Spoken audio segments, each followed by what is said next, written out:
அன்பர்கள் அனைவருக்கும் என்னுடைய பணிவன்பான வணக்கத்தை தெரிவித்துக் கொள்கின்றேன்.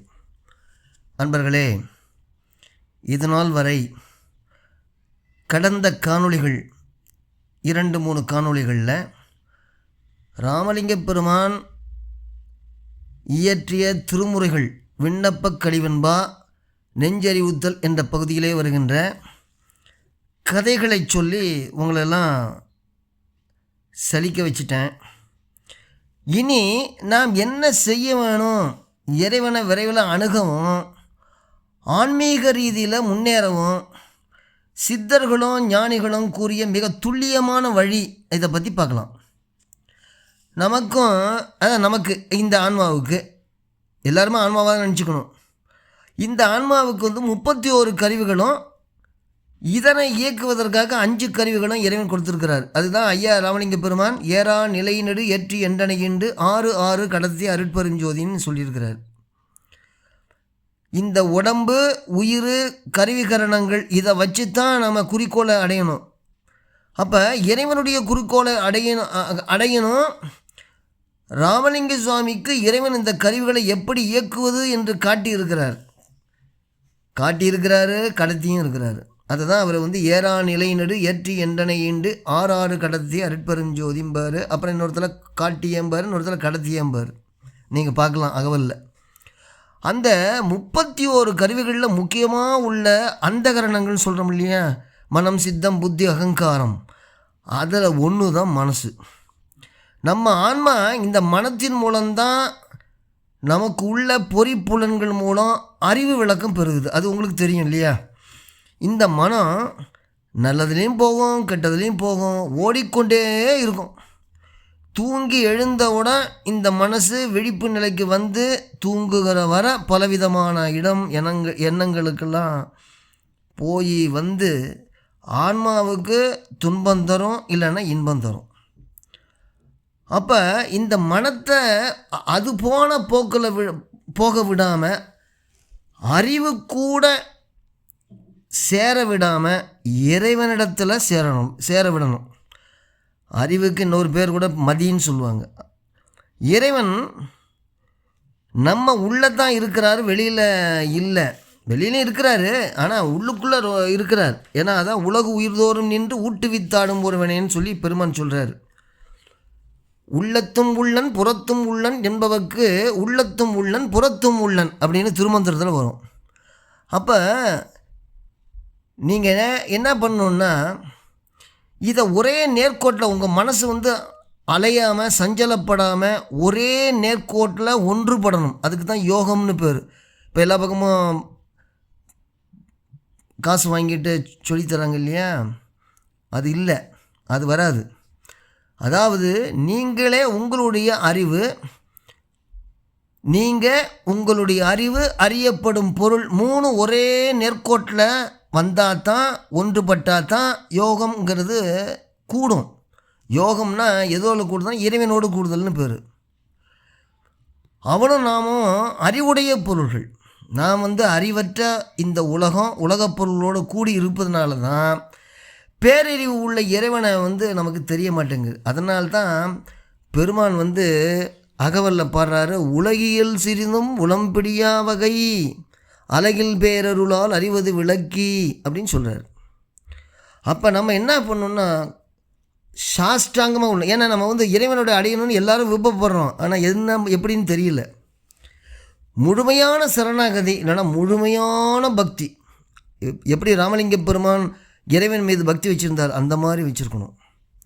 அதுக்கு என்ன பண்ணணும்? நான் எனது என்கின்ற பற்றுன்னு சொல்கிறாங்க இல்லையா, அந்த அகந்தையை விட்டு விடணும். நம்ம வாழ்வில் வருகின்ற இன்பத் துன்பங்கள் அனைத்தும் இறைவனுடைய விருப்பம் அப்படின்னு ஏற்றுக்கிட்டு உங்களை முழுமையாக இறைவன்கிட்ட ஒப்படைக்கணும். ராமலிங்க பெருமான் என்ன சொல்லுவார் தெரியுமா? ஒரு பாட்டில் என்ன சொல்லுவார்னா, உள்ளமும் உயிரும் உணர்ச்சியும் உடம்பும் உருபொருள் யாவும் நின்றனக்கே, கல்லமும் கரிசும் நினைந்துடாதுதவி நின் கடல் இணை நினைந்து நின் கருணை வெள்ளம் உண்டு இரவு பகல் அறியாத வீட்டினில் இருந்து நின்னோடும் விள்ளல் இல்லாமல் கலப்போனோங்கிறார். எல்லாமே சப்மிட் பண்ணிட்டார். தேக சுதந்திரம், போக சுதந்திரம், ஜீவ சுதந்திரம்லாம் அது அப்படியே சப்மிட் பண்ண உடனே தான், சரணாகதி அடைஞ்ச உடனே தான் அவருக்கு திருவுள் கிடச்சிருந்து பின்னாடி குறிப்பிடுறார். அதை நீங்கள் படிச்சிருப்பீங்கன்னு நினைக்கிறேன். இந்த இன்பத் துன்பங்கள் ரெண்டையுமே என்ன பண்ணுன்னா, அதுக்கு பேர் இருவினை ஒப்புன்னு கூட சொல்லுவாங்க. ஐயா கூட இருவினை ஒப்பை பற்றி சொல்லுவார். என்ன சொல்கிறாரு, விருப்பொடி இகழ்வுறு வெறுப்பும் தவிர்த்தே அருட்பேர் தரித்த அருட்பெரும் ஜோதின்னு சொல்லுவார். அப்போ வேண்டுதல் வேண்டாமையிலான் தான் இறைவன். அப்போ வேண்டுதல் வேண்டாமலையெல்லாம் அவன் பற்றற்றான். அப்போ பற்றற்றான் பற்றினை பற்றுதல் வேணும் தானே சொல்கிறாங்க. அப்போ பற்றற்று தானே இருக்கணும். நம்ம எல்லாருக்கூடையும் பற்று வச்சுருக்கோமே, அப்புறம் எப்படி இறைவனுக்கு காண முடியும்? அப்போ அவர் ஒரு பாட்டில் என்ன சொல்கிறாருன்னா, மனசு தான் நமக்கு, மனசு தான் மெயின். இந்த மனசு அலபாஞ்சிக்கிட்டு இருக்குது. தூங்கி எழுஞ்சிருந்து இரவு படுக்க போகிற வரைக்கும் போகிறத மனதை ஒருநிலைப்படுத்தணும். அப்போ அந்த ஒருநிலைப்படுத்தினால் ஒழிய அந்த மனம் போகாமல் இருக்கும். இன்னொன்று, அந்த மனசை அறிவு கூட சேர்க்க விடக்கூடாது. அதாவது பொறிப்புலன்குள்ளே சேர்க்கக்கூடாது. ஆச்சுங்களா? அறிவு கூடயும் சேரக்கூடாது. அறிவு இதுவும் சேராது. ஏன்னா அறிவு சொன்னது இது கேட்காரு. அதனால தான் அவர் மனமான ஒரு சிறுவன் மதியான குருவை மதித்திடான், நின்னடி சீர் கல்வி கற்றிடான், சும்மா இறான், காம மடுவினடை வீழ்ந்து சுழல்வான், சினமான வெஞ்சுரத்தில் உழல்வன், மோகமாம் சிறுகுகையில் ஊடு புகுவான் அப்படின்னு 9 வயசில் பாடுறாரு. அப்போ என்ன ஆகுது, இந்த மனசை எங்கே போய் நிறுத்தணும்? இறைவன்கிட்ட நிறுத்தணும். இறைவன்கிட்ட போய் நிறுத்தணும். மற்ற பொருள், அழியக்கூடிய பொருளில் போய் நிறுத்தக்கூடாது. ஏன்னா அப்போ மனம் ஒரே நிலையில் ஓடாமல் இருக்க இறைவனுடைய பெயரை இடைவிடாது மனசுக்குள்ளே உச்சரிக்கணும். ஏன் உச்சரிக்கணும்? மனம் எப்போதும் எதையாவது சிந்தித்து கொண்டே இருக்கும். அதுக்கு பதிலாக இறைவனுடைய நாம் என்கின்ற ஒரே சிந்தனையில் வரும்போது மனம் தூய்மையாகி இறைவனோட விரைவில் ரொம்ப சீக்கிரமாக போய் அது இணையும். அதை தான் ராமலிங்க பெருமான் நிறைய பாடல்களில் சொல்லுவார். ஏன்னா மனம் இந்த பொறிப்புலன்கள் இருக்குது பார்த்தீங்களா, அந்த பொறிப்புலன்கள் மூலமாக தானே போகுது. ஆன்மா ஏவி விடுது. இந்த மனம் என்ன பண்ணுது, பொறிப்புலன்களை கையால் வச்சுக்கிட்டு அங்கங்கெல்லாம் போய் சுற்றிட்டு அதை அப்படியே மனசு என்ன பண்ணுது, ஆன்மாக்கிட்ட கொடுக்குது. ஆன்மா அதை வாங்கிக்கிட்டு இன்பத் துன்பங்களால் நுகருது இல்லையா? அப்படி தானே நமக்கு இன்பம் வருது, துன்பம் வருது. ஆன்மா தான் படம். அப்போ ராமலிங்க பெருமான் என்ன சொல்கிறாருன்னா, இந்த மனம் 7 பிறப்புக்கும் வருங்கிறாரு. 7 பிறப்புக்கும் வரும். அதனால் நான் சொல்கிறத கேளுன்னு சொல்கிறார். பொன்னார் மலைபோல் பொலிவு உற்று அசையாமல் என்னாலும் வாழியனி என் நெஞ்சேன்னா மனசே. பொன்னார் மலை போல பொலிவுற்று, அதாவது மலை எப்படி அசையாமல் இருக்குதோ அது மாதிரி நீ அசையாமல் இருக்கணும். பொன்னார் மலை போல் பொலிவுற்று அசையாமல் என்னாலும் வாழிய நீ என் நெஞ்சே. அப்புறம் என்ன பிறப்போம், பின்னான இப்பிறப்பினோடும் எழுபிறப்பும் அன்றி என எப்பிறப்பும் விட்டகலா என் நெஞ்சேங்கிறாரு. இந்த பிறப்பில் இல்லாமல் 7 பிறப்பும், எந்த பிறப்புலையும் விட்டு அகலவே அகலாது. அதுதான் இப்பிறப்பினோடும் எழுபிறப்பும் அன்றி என எப்பிறப்பும் விட்டு அகலா என்னெஞ்சே செப்பமுடன் செவ்வொரு சார் நின்று சிறியேன் கிழக்கின்ற இவ்வொரு சொல் கெட்டிடுக என்னெஞ்சே அப்படின்னு சொல்கிறார். அப்போ நெஞ்சறிவுறுத்தல்ல அவர் என்ன சொல்கிறார், இப்படி சொல்கிறார். அப்போ மனசை நிற்காமல் ஒருமையோடு இருந்து இறைவனை நீங்கள் நினச்சிக்கிட்டே இருந்தீங்கன்னா அன்றாடம் தினம் பொறிபுலன்களில் இந்த உலக இதில் நீங்கள் அப்படியே மனசு போய்கிட்டே இருப்பார். அதை ஒரே நிறுத்தி ஒரே ஒரு இடத்துல அப்படியே நின்று ஒருமை வர வச்சிங்கன்னா கண்டிப்பாக உங்களுக்கு சித்தமாகும். அப்போ இவர் என்ன சொல்கிறாரு, அவருடைய பாட்டில் தத்துவ வெற்றியில் பார்த்தீங்கன்னா, இப்போ இந்த மனத்தை பற்றி நம்ம ஆராயிரமில்ல, இப்படி இல்லை ஆராயிரம் இல்லையா, அது ஆராய்ச்சி.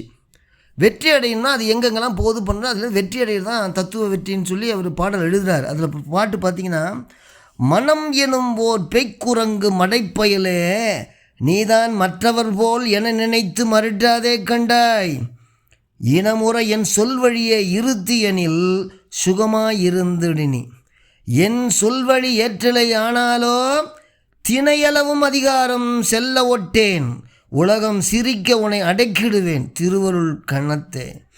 நனவில் என்னை அறியாயோ, யார் என இங்கிருந்தாய், ஞானசபை தலைவனுக்கு நல்ல பிள்ளை நானே அப்படின்ட்டார்.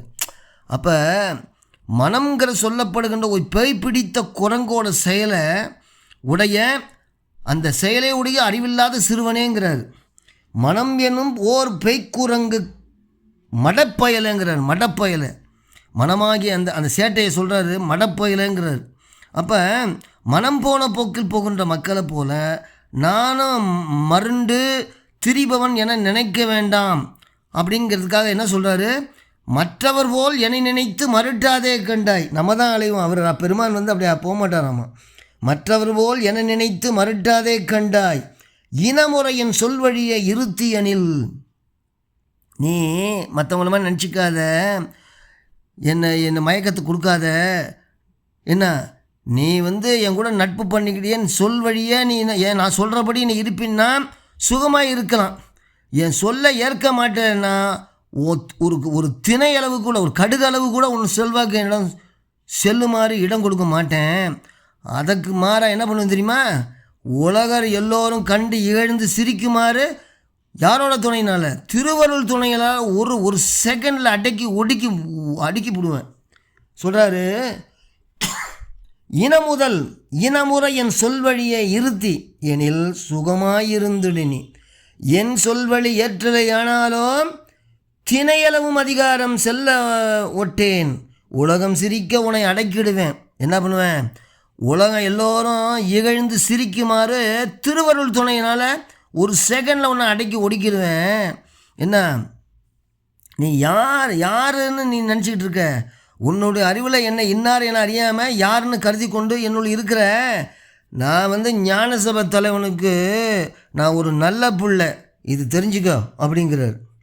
என்ன சொல்கிறாரு, மனம் எனும் ஓர் கைக்குரங்கு மடைப்பயலே நீதான், மற்றவர் போல் என நினைத்து மருட்டாதே கண்டாய், இனமுறை என் சொல்வழியை இருத்தி எனில் சுகமாயிருந்துடு நீ, என் சொல்வழி ஏற்றிலையானாலோ தினையளவும் அதிகாரம் செல்ல ஒட்டேன், உலகம் சிரிக்க உன்னை அடக்கிடுவேன் திருவருளால் கணத்தே.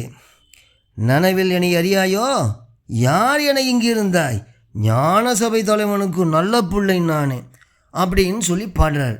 இந்த மாதிரி அது மட்டும் அல்லாமல் என்ன சொல்கிறாருன்னா, இந்த மனம் வந்து அடங்காது. ஏன்னா அவர் ராமலிங்க பெருமான் ஏற்கனவே சொல்லியிருக்கிறாரு, அதாவது எழுவதோடு விழுவதும் இறங்குவதும் ஏறுவதும் வீண் எண்ணுவதும் நண்ணுவதும் இப்புவன போகங்கள் யாவினும் சென்று சென்றே சுற்றுவதுமாகி சற்றும் அறிவில்லாது சுழலும், தூயனின் திருவருள் அன்றி இவ் ஏழைய சுழல் மனம் அடக்க வருமோ அப்படிங்கிறார். தூயனின் திருவருள் இல்லாமல் இதை அடக்க முடியாது.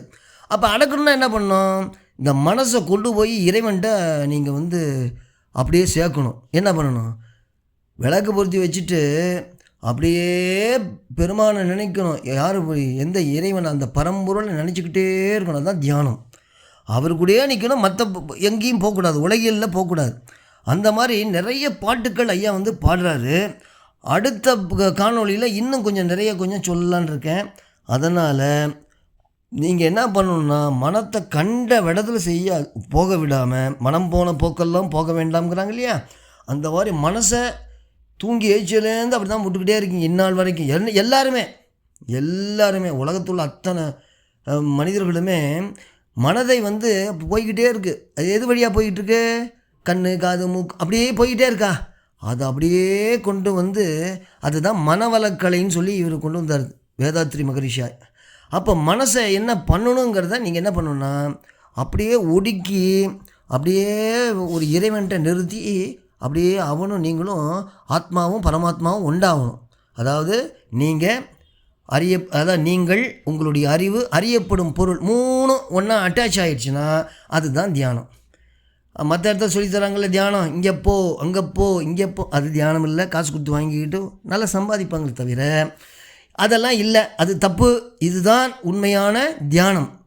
ராமலிங்க பெருமான் வீராசாமி கோயிலில் அவருடைய வீட்டுக்குள்ளே மேலே மாடியில் சின்ன இடம் போய் பாருங்கள், சென்னையில் அந்த இடத்துல இருந்து தான் இறைவனுடைய திருவுருளை பெற்றார். அதனால் நீங்களும் என்ன பண்ணோம்னா, மன ஒருமை வேணும்.